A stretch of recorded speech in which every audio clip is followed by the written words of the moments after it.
You saw it. I saw it. Everybody saw it. Let's recreate this grommet corset bag with upcycled materials. I'm using a skirt that was cut off of a damaged wedding gown. I'll tell you what I'm doing as I sew, so you can make one too. I've laid some design tape to get the general shape of the top of her corset. I did notice that the bodice of her corset goes a little bit longer than the one I'm making, but this is still all the general ideas. So I'm ripping apart the skirt of this damaged wedding gown because the fabric is gorgeous and I wanted to be able to reuse the fabric.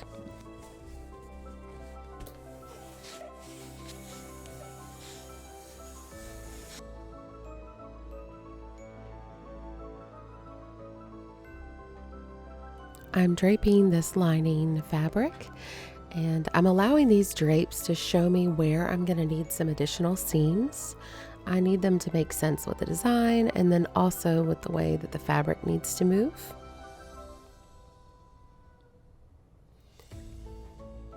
I like to just lay them down one piece at a time. I'm putting in a dart here as well. And then some people like to cut the pattern pieces as they are off of the dress form. I actually like to just use a marker or a heat erasable pen and draw the pattern piece out. This is kind of more like making a sloper. There's obviously no seam allowances included in this yet. Just kind of getting the general shapes. I like to do each of my pieces separately when I do this. Instead of trying to draw it all on one piece of fabric, I just feel like I can get the shapes a little more accurate. The next step after this will be to cut them out. And you do get to pick how much of a seam allowance you want with your designs. I actually did a pretty narrow seam allowance for this corset because I did not want a lot of bulk.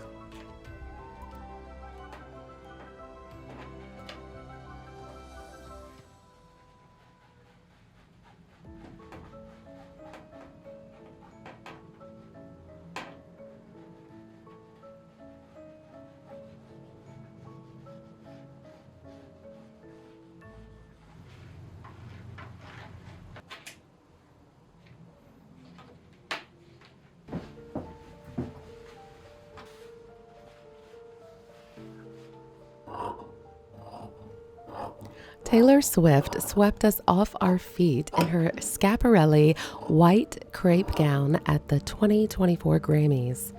It had all the trending design details, cat-eye neckline and a mile-high slit, but when she turned around, our heads spun. She was flaunting a grommet corset-backed gown. We haven't seen that in the most popular high-end bridal designs for 10 years or so. I was glad to see it back. When I see unique techniques that are likely to set off a new trend, like this, I like to share how it can be recreated because I know you want one. Well, your clients will want one, and you're basically going to be making one for your cool dog at this point as well. Drop it in the comments. What's the name of your cool dog? You'll see here in a second that I'm kind of doing something a little different with my version because I'm using a fine finished raw silk instead of crepe. I'm also breaking a rule because I'm putting lots of steam to the silk, but I want this to be sharp and crispy. With this step, I'm showing you there's a couple of different ways you can mark darts. Some people like to just absolutely cut them out on all the layers. Others like to mark them like this with a tailor's awl. So I showed you one way to cut them out. And then this is another way that you can just punch little bitty holes that show you all the little landmarks for how you're going to be sewing these layers together. I have cut out 4 of each piece because one of the lining layers is going to be very thoroughly boned. You'll see that here in just a bit. And the other is just going to kind of be the fabric cut to the same size. And that is what's going to line the ruched outer layer.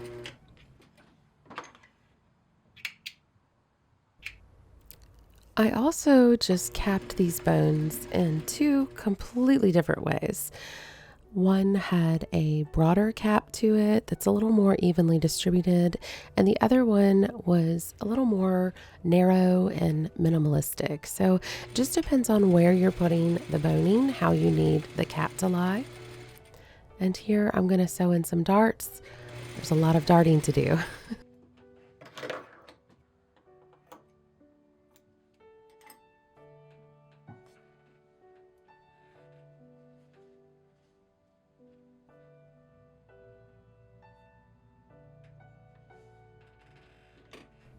Schiaparelli is haute couture, a term often associated with the pinnacle of fashion. It refers to the highest form of custom-made clothing. Obviously, I'm using sewing machines and kind of some faster techniques. I did have to whip this up literally the day after the Grammys to bring this to you right away. And obviously, I'm using much more modern techniques with this construction. Over here on the left, you'll see the boned pieces, and on the right, you'll see the lining pieces without boning. Let's get them all put together now. The phrase haute couture is French and translates to high fashion or high sewing. This unique aspect of the fashion industry represents the epitome of craftsmanship, creativity, and luxury. Everything is custom, everything is original, and everything in haute couture is hand sewn. Maison Schiaparelli is a haute couture design house created by avant-garde designer Elsa Schiaparelli, and the spirit of her designs live on in the creative works of Daniel Roseberry. He is the one who designed the grommet corset-backed gown that Taylor Swift wore to the Grammys.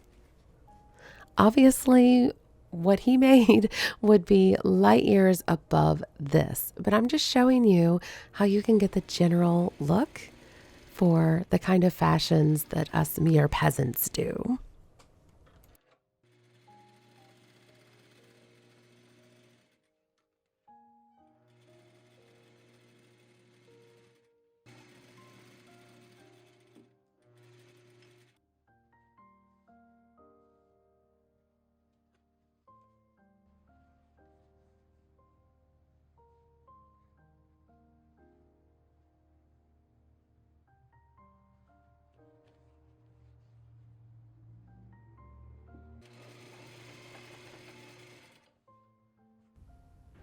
Speaking of Schiaparelli, Elsa Schiaparelli, born in Rome 1890, was a trailblazing Italian fashion designer who is celebrated for her innovative and daring approach to haute couture. Schiaparelli's designs were often characterized by their surreal and whimsical elements, challenging the conventions of traditional fashion. She believed that fashion should be an art form that transcends mere clothing, and her creations reflected this philosophy. Schiaparelli's career in fashion began in the 1920s when she moved to Paris and opened her couture house in 1927. She quickly gained recognition for her bold and unconventional designs, which included garments adorned with lobster motifs, exaggerated shoulder pads, and shocking pink colors. She collaborated with artists such as Salvador Dali, producing iconic pieces like the lobster dress and the tears dress, which blurred the lines between fashion and illusionistic art. She was unique and even controversial for using trompe l'oeil or trick of the eye designs in her fashions.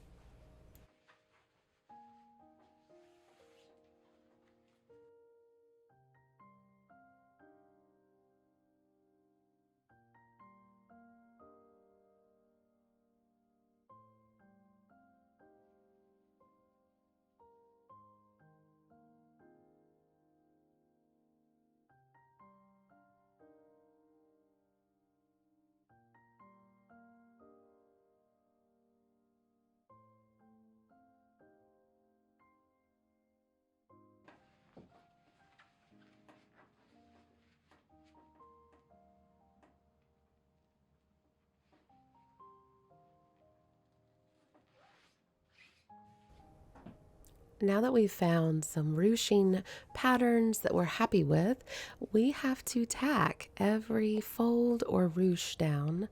I'm showing you that I do like to use a curved needle for this.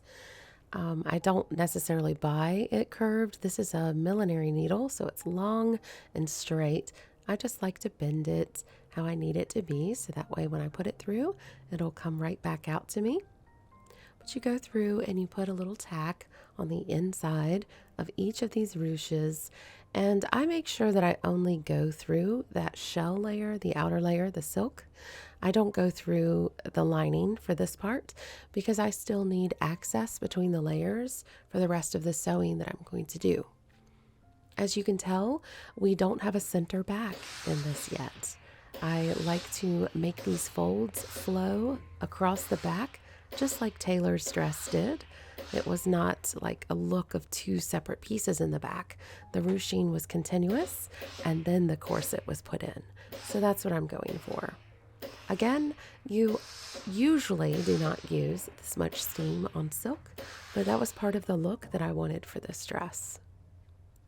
Now I'm going to go through and baste that shell layer to the outermost lining layer. So not the lining layer that's closest to the dress form. And you can see how it's going every which way. It doesn't matter how it looks. It's going to be taken out later. It's just right there along the edges so that when I remove this from the dress form, I'll be able to sew that shell layer to its lining without any shifting happening.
We are getting there. So, after we get these layers put together, the next step is to put the corset part into the back. And that's always super exciting.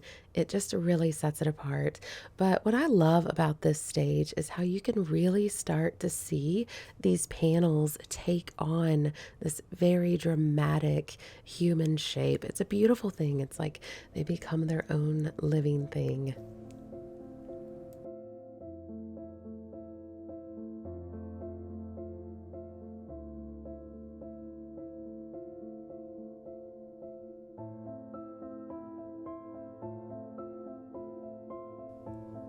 Daniel Roseberry, a Texas born designer, rose to prominence in the world of fashion with his appointment as the artistic director of the storied Maison Schiaparelli in 2019.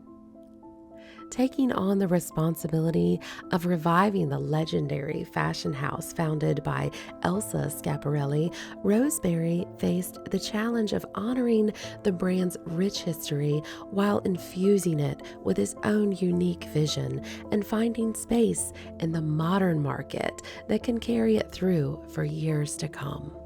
What a challenge!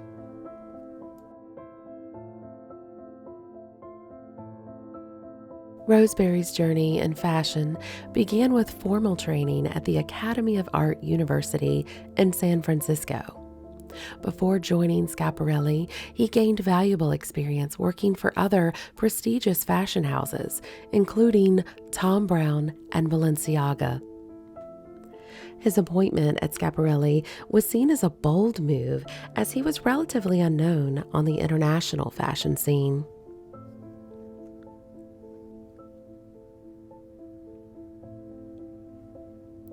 However, Roseberry quickly made a name for himself through his innovative designs and modern take on haute couture.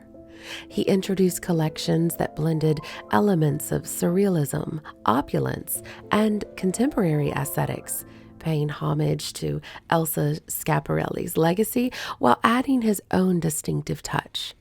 His debut collection for Schiaparelli featured bold silhouettes, intricate embroidery, and daring color combinations, creating a buzz in the fashion world.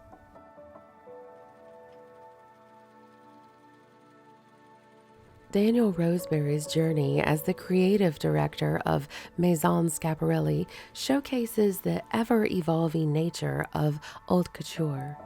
He has breathed new life into the brand and has certainly ensured its relevance, with his designs being worn lately by Adele, Lady Gaga, Beyonce, Lorde, and now, of course, Taylor Swift.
To make my corsets, I like to use a grommet press. They're surprisingly affordable, so don't get nervous. They're also really versatile. You can get all kinds of dyes to do different types of grommets and pressing work in them. But if you don't feel like splurging on a grommet press, there are the kits that you can do them by hand with a little mallet, and they work just fine too. Plenty of people have spent their whole careers really just placing grommets and setting grommets by hand. So that's just as well.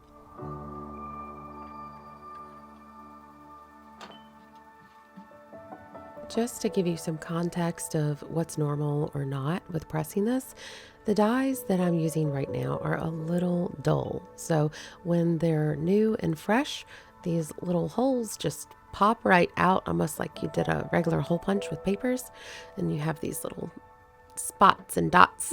You can see them on the table. You have them flying everywhere.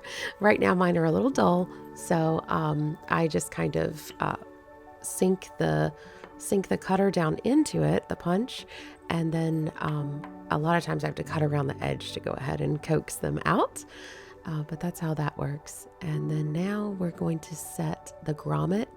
You have the two pieces. You have the bottom piece that's a little flatter, and then you have the top piece that has that nub that gets pressed down into it. And obviously Taylor was wearing the nickel grommets, and I think hers were probably one size larger than this. The dies come in different sizes. You can set grommets of different sizes, and the grommets come in different finishes. So mine have the white powder coating just because of me typically doing bridal, but you can get them nickel. And you'll see here that I'm going to paint these so that they have the nickel appearance.